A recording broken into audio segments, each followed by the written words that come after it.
तेरा कलाम रहेगा कायम पहाड़ जब ना रहे खुदाया, तेरे मुंह की एक बात भी टलेगी ना चाहे कुछ भी हो।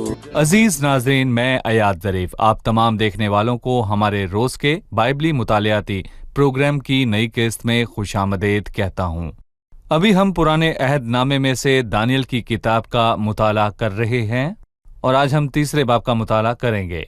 पिछली किस्त में हमने दूसरे बाब के मुताले को मुकम्मल किया और हमने गैर कौमों के दौर की मूरत पर बातचीत की जिसे नबूकतनज़र ने अपने ख्वाब में देखा और जाना कि ये गैर कौमों के उस दौर को पेश करती है जिसका आगाज़ नबूकतनज़र से हुआ। फिर इसका इख्तिताम रूमी सल्तनत से होगा जो कलीसिया के उठाए जाने के बाद फिर जिंदा होगी। जब 10 ममालिक हैवान की क़यादत में जमा हो जाएंगे तब कलीसिया के उठाए जाने के 7 बरस बाद मसीह ज़ाहिर होगा। फिर पत्थर जो किसी इंसानी हाथ ने नहीं काटा इन सब कौमों को शिकस्त देता है और अपनी बादशाही कायम करता है और ये पत्थर अजीम हो जाता है और मसीह सारी ज़मीन का अजीम बादशाह बन जाता है। आज खुदा उनके फजल से हम तीसरे बाब का मुताला शुरू करेंगे और एक और मूरत को भी देखेंगे जो कि सारी सोने से बनी है। इस मूरत को नस्ब करने का क्या मकसद है, यही हम आज के प्रोग्राम में खुदा के खादिम भाई यूसुफ रियाज से सीखने की कोशिश करेंगे। खुशामदीद भाई यूसुफ। बहुत शुक्रिया भाई। और स्टूडियो में आए दीगर मेहमानों को भी खुशामदीद। पिछली किस्त में हमने मुताले का इख्तिताम गैर कौमों के दौर की मूरत पर किया और आज तीसरे बाब में हम एक और मूरत की बात करेंगे। मैं चाहूंगा कि आप तीसरे बाब की इस मूरत पर और इसके मकासद पर बात करें। तीसरे बाब की मूरत बहुत बड़ी मूरत है। उसकी लंबाई 60 हाथ थी। हाथ तकरीबन आधे मीटर के बराबर होते हैं।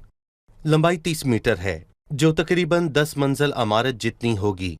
वो कितनी बड़ी इमारत थी जो सोने की बनी है और उसकी चौड़ाई तकरीबन 3 मीटर है और ये हौलनाक है। ये सोनार के मुल्क में दूर का मैदान है जो कि मैदानी ज़मीन है और बिल्कुल ऐसे ही जैसे एयरपोर्ट की ज़मीन होती है जहाँ कोई पहाड़ या घाटियाँ नहीं होती। वो साफ जाहिर है और गौर करें ये मूरत नुमाया मंजर में जाहिर है और सब लोग उसे देख सकते हैं और फिर सारे उसे सजदा करने के लिए जमा हुए।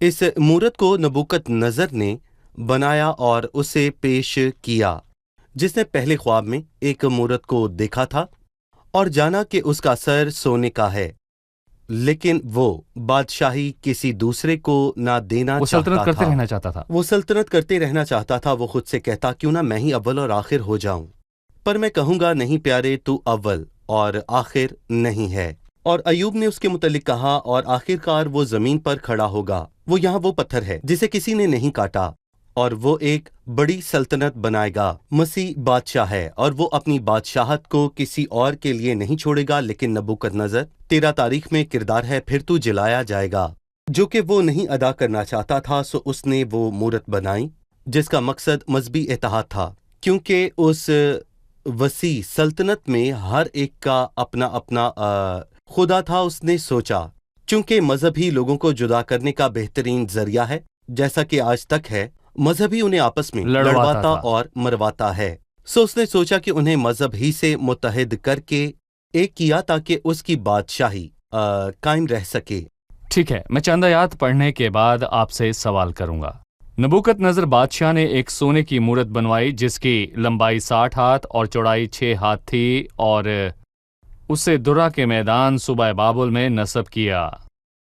तब नबूकतनज़र बादशाह ने लोगों को भेजा कि नाज़मों और हाकिमों और सरदारों और काजियों और खजांचियों और मुशीरों और मुफ्तियों और तमाम सूबे के मनसबदारों को जमा करें ताकि वो उस मूरत की तकदीस पर हाजिर हों जिसको नबूकतनज़र बादशाह ने नस्ब किया था। तब नाज़िम और हाकिम और सरदार और काजी और खजांची और मुशीर और मुफ्ती और सूबे के तमाम मनसबदार उस मूरत की तकदीस के लिए जिसे नबूकतनज़र बादशाह ने नस्ब किया था जमा हुए और वो उस मूरत के सामने जिसको नबूकतनज़र ने नस्ब किया था खड़े हुए। तब एक मुनाद ने अपनी बुलंद पुकार कर कहा, ए लोगो, ए उम्मतो, ए मुख्तलिफ ज़ुबानें बोलने वालों, तुम्हारे लिए ये हुक्म है कि जिस वक्त करना और ने और सतार और बाब और बरबत और चगाना और हर तरह के साज की आवाज़ सुनो उस मूरत के सामने जिसको नबूकतनज़र बादशाह ने नस्ब किया है गिर कर सजदा करो, और जो कोई गिर कर सजदा ना करे उसे उसी वक्त आग की जलती हुई भट्टी में डाला जाएगा। اس لیے جس وقت سب لوگوں نے کرنا اور نے اور ستار اور رباب اور بربت اور ہر طرح کی ساز کی آواز سنی تو سب لوگوں اور امتوں اور مختلف زبانیں بولنے والوں نے اس مورت کے سامنے جس کو نبوکت نظر بادشاہ نے نصب کیا تھا گر کر سجدہ کیا۔ بھائی یوسف، آپ نے بتایا کہ پہلا اور آخری ہونا اس مورت کو نصب کرنے کے مقاصد میں سے ایک تھا۔ وہ پہلا اور آخری ہونا چاہتا تھا اور وہ مورت پوری کی پوری سونے کی تھی، لیکن وہ یہ بھی چاہتا تھا کہ اس کی عبادت ہو، کیونکہ اس نے حکم دیا کہ سب لوگ سازوں کی آواز سن کر گر کر اسے سجدہ کریں۔ آپ نبوکت نظر کی اس خواہش میں کیا دیکھتے ہیں، یہ ہمیں بتائیں۔ ہم نے پچھلے باب میں غیر قوموں کے دور کو دیکھا۔ ایسا لگتا ہے کہ خداوند ہمیں ان ابواب میں یہ بتاتا ہے کہ غیر قوموں کے دور کا اخلاقی کردار کیسا تھا، اور اگر انسان خدا کی جگہ لینا چاہے تو کیا ہوگا۔ کیا تاریخ میں ایسا ہو چکا ہے؟ جی ہاں، بہتیروں نے تاریخ میں خدا کی جگہ لینا چاہی۔ مثلاً فرعون، جس نے کہا کہ خدا کون ہے، میں خدا ہوں، میری عبادت کی جائے، اور نبوکت نظر اور دارا بھی، ہیرودیس، بعد ازاں ہیرودیس بھی۔ انسان خدا کے مقام پر ڈاکہ ڈالتا ہے۔ کاش یہ یہیں تک ہوتا، پر آزادی کہاں گئی؟ لوگوں کے ذہن اور سوچ کو روند ڈالا۔ اور اگر کوئی کہے کہ میں اس کا قائل نہیں، تو آپ کو قائل ہونے یا نہ ہونے کا کوئی حق نہیں۔ پس جو مورت نبوکت نظر نے بنائی ہے اسے سجدہ کرو۔ میں اس کا قائل نہیں ہوں۔ تم مرو گے اور تمہاری موت ہولناک ہوگی، اور تمہیں آگ کی جلتی ہوئی بھٹی میں ڈال دیا جائے گا۔ اور یہ غیر قوموں کے دور کی بات ہے، خاص کر کے کلیسیا کے اٹھائے جانے کے بعد، اور آج کل کسی حد تک ہم اس کو دیکھ سکتے ہیں، لیکن کلیسیا کے اٹھائے جانے کے بعد ہم اس کی انتہائی صورت کو دیکھیں گے۔ تو کیا کوئی لوگوں کو کہے گا کہ اس کے آگے جھکیں؟ جھوٹا نبی خدا کے مقدس میں بیٹھے گا اور یہ ظاہر کرے گا کہ وہ خدا ہے، اور وہ اس ویران کرنے والی مکروہ چیز کو، یعنی حیوان کی مورت کو ہیکل میں نصب کرے گا، اور جو کوئی اس مورت کی عبادت نہ کرنا چاہے گا وہ حیوان کی چھاپ نہ لے گا، اور وہ تلوار سے مارا جائے گا، اور کچھ خریدنے یا بیچنے کے قابل نہ ہوگا۔ یہ کلیسیا کے اٹھائے جانے کے بعد ہوگا۔ پر انسانی حقوق کہاں ہیں؟ بھول جائیں، شیطان انسانی حقوق سے واقف ہے، بلکہ وہاں غلامی اور تذلیل ہوگی۔ پر وفادار لوگ کیا کریں گے؟ ہم اس باب میں یہی جانیں گے۔ آپ نے اس عکس کی طرف اشارہ کیا جو کلیسیا کے اٹھائے جانے کے بعد کا ہے، جبکہ تب حیوان اور جھوٹے نبی کو عبادت اور ایک طرح کی پرستش نظر کی جائے گی۔ کیا اس مورت کی اونچائی اور طول و عرض اور حیوان کے عدد یعنی 666 کے درمیان کوئی باہمی تعلق ہے؟ مورت کی چوڑائی 6 ہاتھ اور اونچائی 60 ہاتھ ہے۔ میرا مطلب آپ 6 کے عدد کو بارہا دیکھ پاتے ہیں۔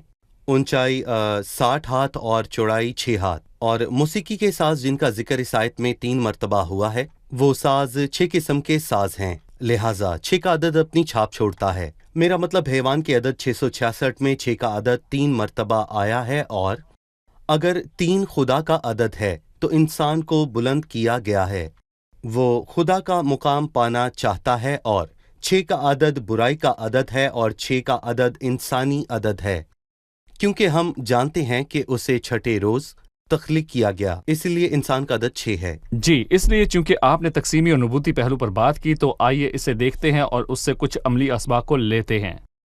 میرا مطلب ہے نبوتی پہلو جس کا آپ نے ذکر کیا وہ یہ ہے کہ یہ مورت کلیسیا کے اٹھائے جانے کے بعد کے عرصے کو پیش کرتی ہے، جبکہ جھوٹے نبی عبادت کروانا چاہیں گے۔ میں کہوں گا کہ یہ خاص طور پر مکمل عرصہ کو پیش کرتا ہے۔ جی، خاص طور پر چونکہ اس عرصے میں وفادار لوگ جو حیوان اور جھوٹے نبی کے آگے سجدہ کرنے سے انکار کر دیں گے اور اس حیوان اور جھوٹے نبی کی چھاپ نہ لیں گے، ان کے لیے مصیبت ہوگی، جیسے ان 3 لوگوں کے لیے ہوئی جنہوں نے اس مورت کے آگے سجدہ کرنے سے انکار کیا۔ اس لیے انہیں آگ کی جلتی ہوئی بھٹی میں ڈالا گیا، لیکن خداوند نے انہیں بچا لیا۔ ان میں اور کلیسیا کے اٹھائے جانے کے بعد پیچھے رہ جانے والے وفادار لوگوں میں موازنہ کریں جو کہ اس جھوٹے نبی کے آگے جھکنے سے انکار کر دیں گے۔ بھائی ایاد، میں کہوں گا کہ 17ویں آیت، ہمارا خدا جس کی ہم عبادت کرتے ہیں، یہاں تک کہ اس سے پہلے وہ اس سے یہ کہتا ہے کہ اے نبوکت نظر، اس امر میں ہم تجھے جواب دینا ضروری نہیں سمجھتے۔ دیکھ، ہمارا خدا جس کی ہم عبادت کرتے ہیں ہم کو آگ کی جلتی ہوئی بھٹی سے چھڑانے کی قدرت رکھتا ہے، اور اے بادشاہ، وہی ہمیں تیرے ہاتھ سے چھڑائے گا۔ اس کا مطلب ہے کہ ممکن ہے اگر وہ نہ بھی بچائے تو اے بادشاہ، تجھے معلوم ہو کہ ہم تیرے معبود کی عبادت نہیں کریں گے۔ انہوں نے دونوں امکانات کو सामने क्यों रखा? क्योंकि नबूवती तौर पर एक गिरोह मरेगा, दूसरा बचा लिया जाएगा। मुमकिन है कि ऐसा ना हो और हम मरने के लिए तैयार हैं, और बड़ी मुसीबत के अरसा में वो भी होंगे जो बचा लिए जाएंगे और उन्होंने कुछ ना खोया। वो मुकाशफा के 13वें बाब की 14वीं आयत में कहता है, मुबारक हैं वो मुर्दे जो खुदावंद में मरते हैं। ये वो हैं जो मारे गए, जो मर गए लेकिन उन्होंने कुछ ना खोया, और उस आसमानी जमात का हिस्सा बने जो मसीह के साथ आसमानी हलकों में सल्तनत करेगी। लेकिन ऐसे लोग भी होंगे जो जिएंगे, लेकिन आखिर तक बर्दाश्त करने वाला निजात पाएगा। और लफ्ज मखलसी का मतलब है कि मसीह की बादशाही में दाखिले के लिए निजात पाना और जमीनी हल्के से उसके साथ सल्तनत करना। सो ऐसे लोग भी होंगे जो आसमानी हल्के से बादशाही करेंगे और बाकी जमीनी हल्के से, लेकिन दोनों जमातें या तो मारी जाएंगी या हैवान उन पर गालिब आ जाएगा। और ये बात हमें कहाँ पर मिलती है? यह हमें मुकाशफा के 15वें बाब में मिलता है। मुकाशफा 15 में खूबसूरत और हैरान कुन अल्फाज हैं। लिखा है, फिर मैंने शीशे का सा एक समंदर देखा जिसमें आग मिली हुई थी, मुसीबत की आग, मुसीबत की आग, और जो उस हैवान और उसके बुत और उसके नाम के अदद पर गालिब आए थे, क्या वो शिकस्त पा चुके थे? नहीं, दरअसल वो फातेह हुए थे, बावजूद इसके कि हैवान ने उनको मार डाला, जैसा कि 12वें बाब में वाज़े लिखा है। और वो बरे के खून और अपनी गवाही के कलाम के बाइस गालिब आए और उन्होंने अपनी जान को अजीज ना जाना। मतलब हाँ, हम मर जाएंगे लेकिन खुदावंद से वफादार रहेंगे। क्या ऐसे लोग होंगे जो निजात पाएंगे? जी हाँ, ऐसे लोग होंगे। क्या दूसरे लोग मर जाएंगे या फिर शहीद होंगे? जी हाँ, दोनों को फातेह माना जाएगा, लेकिन कुछ को मुसीबत की आग से गुजरकर गलबा मिलेगा और दूसरे बचा लिए जाएंगे। सो आप अक्स को मुकम्मल करना चाहते हैं और ये कहना चाहते हैं कि ये 3 मर्द जिन्होंने इस मूरत के आगे झुकने से इनकार किया और आग की जलती भट्टी में डाले गए, सही सलामत निकल आए और उनके पास से जलने की बदबू तक न थी। ये यहूदी कौम को पेश करते हैं उस दीनदार बकिए की जो मुसीबत की आग से गुजरेगा, क्योंकि वो हैवान और उसकी छाप को कबूल ना करेंगे। लेकिन उनमें से एक जमात मारी जाएगी या शहीद होगी और वो गालिब आएंगे और मसीह के साथ आसमानी हल्के में सल्तनत करेंगे। बिल्कुल। एक और जमात मुसीबत की आग से बचाई जाएगी और मसीह के साथ आसमानी हल्के से सल्तनत करेगी, जिनके साथ और भी लोग होंगे जो बादशाही की खुशखबरी को कबूल करके आएंगे। सही। तो खुदावंद एक मंजर का खाका खींच रहा है जो मुस्तकबिल में पूरा होगा। देखें भाई, आग क्यों?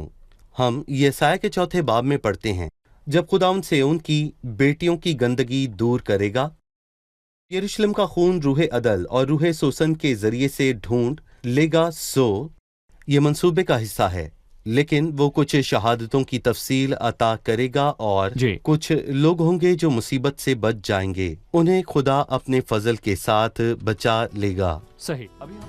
25वीं आयत में नबूकदनजर उस मंजर की बात करता है जबकि आग की भट्टी में एक चौथा भी मौजूद था जो इलाजादे सा था। इलाजादे के हवाले से उसका अदराक क्या था? क्या इलाजादे की बात जानी मानी बात थी? सही। जी भाई यूसुफ।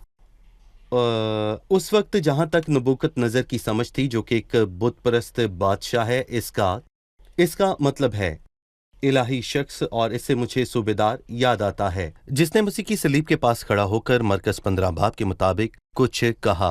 और जब सूबेदार ने गुलगता के अजायबात को देखा, जैसे कि जलजला और रोशनी का लौट आना, उसने महसूस किया कि जिस शख्स को सलीब पर मसलूब किया गया वो आम शख्स नहीं, दर हकीकत वो खुदा का बेटा है।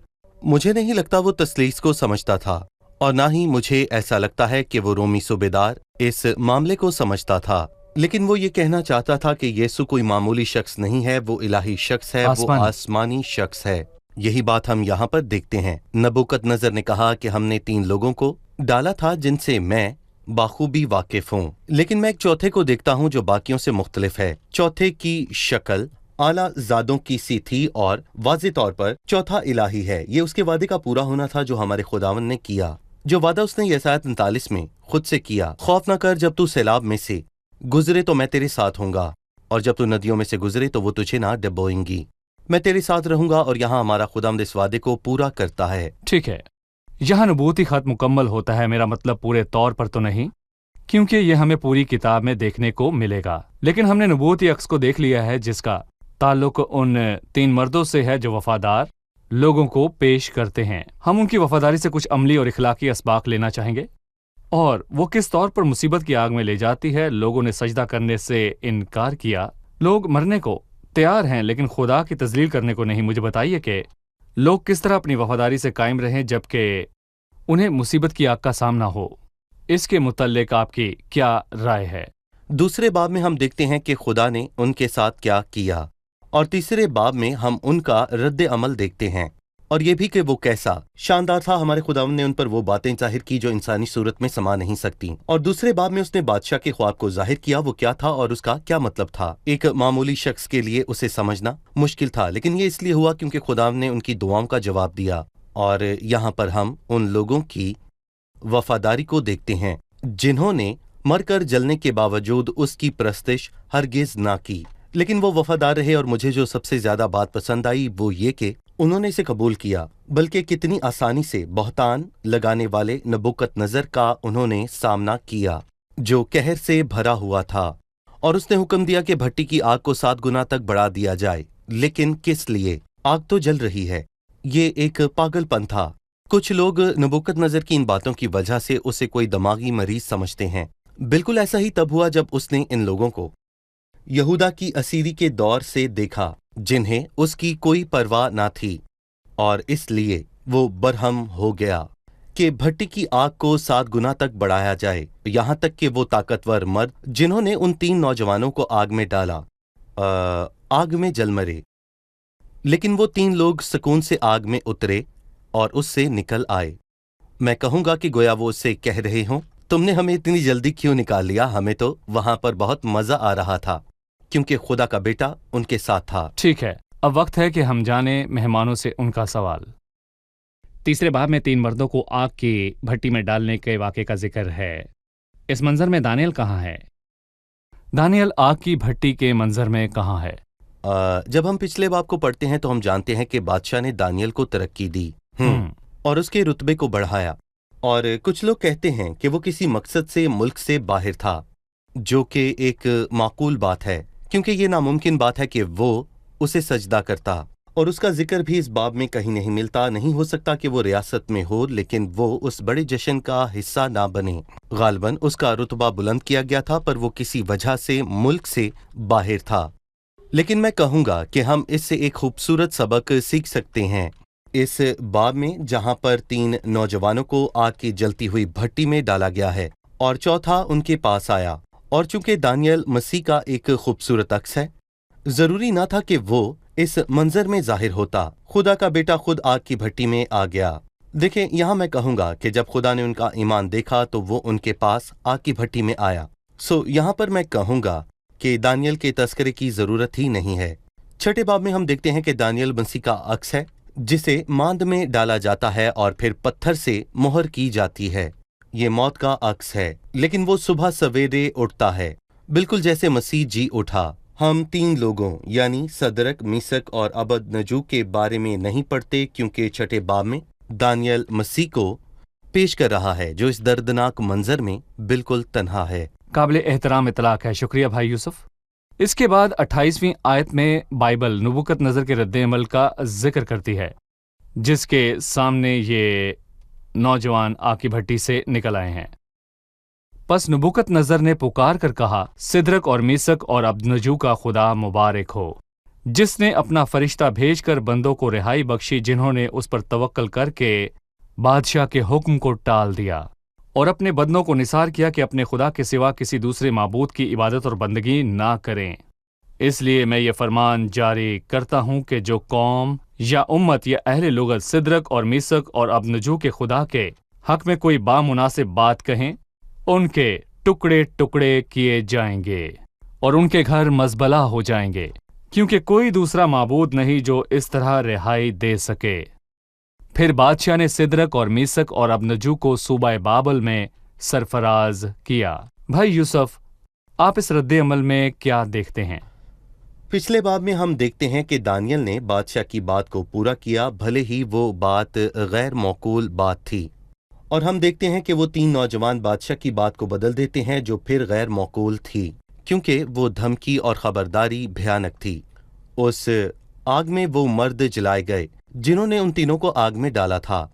सो उस आग की क्या दहशत होगी। इसके बावजूद वो आग में उतरे। वो नहीं जानते थे कि खुदा आग को बुझा देगा, और उनको हरगिज ये खबर ना थी कि खुदा का बेटा उनके पास आएगा। लेकिन उनकी वफादारी ने बादशाह की बात को बदल डाला, और यहाँ पर नबूकदनजर को एहसास हुआ, और उसने जो कुछ पिछले बाब में किया था उससे कुछ बेहतर यहाँ किया। दूसरे बाब में उसने खूबसूरत अल्फाज कहे, लेकिन तीसरे बाब उसने में एक फरमान जारी किया। उससे भी ज्यादा खूबसूरत अल्फाज कहे। जी हाँ, लेकिन अब भी हम इससे कुछ बढ़कर देखते हैं।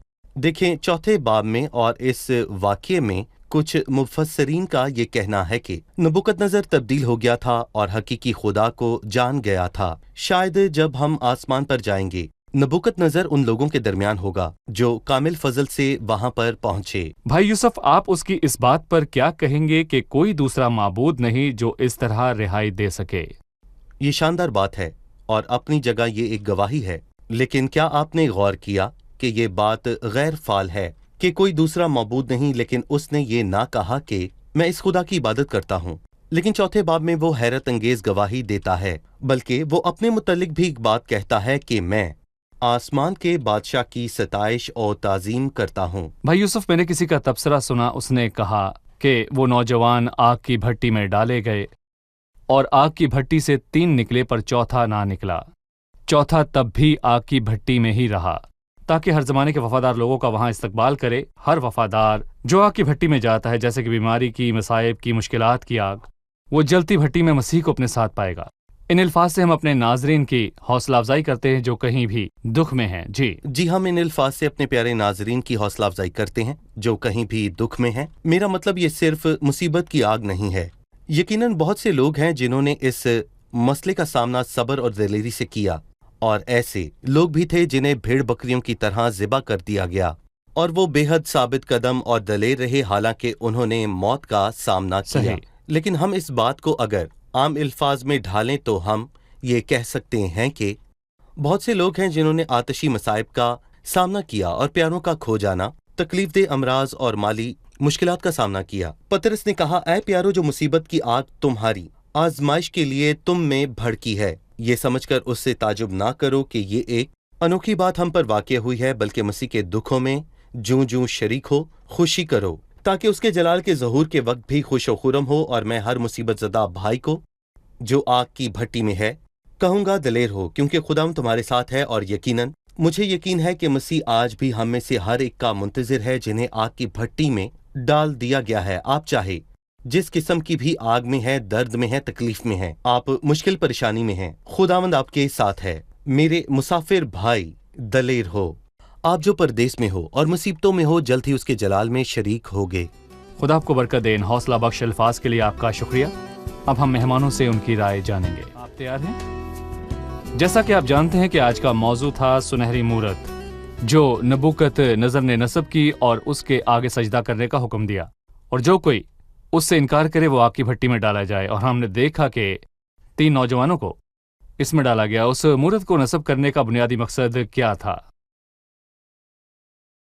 नबूकदनजर ने इस मूरत को नस्ब करने का मकसद अपने इख्तियार को मुसल्लत करना था कि वही अव्वल और आखिर हो, और उसे लोगों की वफादारी देखने का भी शौक़ था।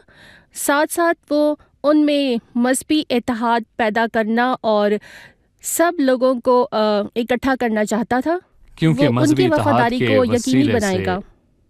ये बात सियासी नौयत की थी और इसमें गरूर और तकब्बुर का पहलू शामिल था। सियासी पहलू ये कहता है कि मैं ही पहला और आखिरी बादशाह हूँ और कोई मेरे बाद मेरी जगह बादशाही ना करेगा। मजहबी इत्तेहाद लोगों को मुत्तहिद करता है।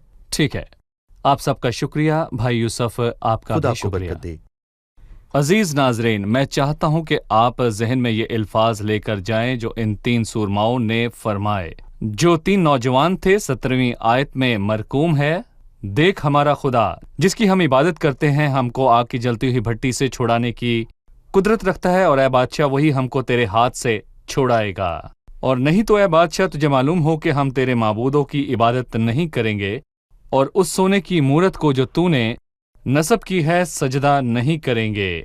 हमारा खुदा हमें बचा सकता है अगर वो चाहता है, लेकिन अगर उसकी मर्जी हमारी मौत है तो हम अपने खुदा की वफादारी में मर जाएंगे।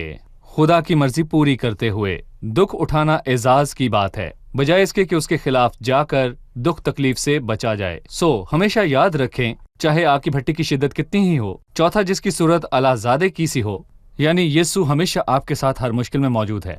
उसने कहा, मैं मुसीबत में उसके साथ रहूंगा, मैं उसे छुड़ाऊंगा और इज्जत बख्शूंगा, उम्र की दराजी से आसूदा करूंगा। अगली किस्त में आपसे फिर मुलाकात होगी।